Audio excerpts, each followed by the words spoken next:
عمران خان صاحب نے زندگی میں پہلی دفعہ ایک شکایت کی ہے، سنیں۔ اگر وہ شکایت کے نہ کہتے ہیں کہ گرمی بہت کہتا ہے، بہت گرمی ہو رہی ہے،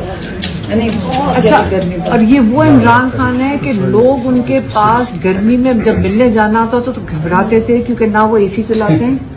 اور نہ وہ پنکھا چلائیں گے۔ اور یہ وہ عمران خان ہے جس نے جب کوئی آتا تھا تو پنکھا، اے سی تو دور کی بات، پنکھا بھی نہیں چلاتے تھے۔ وہ بندہ کہہ رہا ہے کہ بہت سخت گرمی ہے، کیونکہ باہر 45-47 ہے، اور وہ جس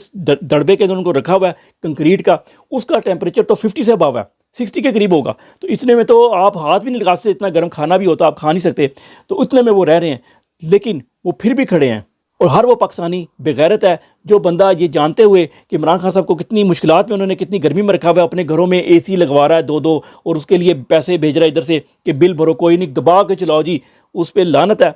اور میری نظر میں تو ٹائم اپ ہو گیا، آپ کو کوئی ٹائم کی ضرورت نہیں ہے، آپ کو عمران خان صاحب کو بائی فورس بھی نکالنا پڑے تو نکال لینا چاہیے، کیونکہ لاتوں کے بھوت باتوں سے نہیں مانتے۔ اب وہی جو خبریں دے رہے تھے نا 5 تاریخ کو، اس سے پہلے عمران خان باہر آ جائیں گے، وہ کہہ رہے ہیں چونکہ عمران خان صاحب نے کہہ دیا ہے کہ میں یزید کے آگے یزید کی بیعت نہیں کروں گا، تو اس لیے عمران خان باہر نہیں آئیں گے۔ بھائی کم سے کم تم نے اس خبر کے اندر یہ تو مانا کہ وہ یزید ہے۔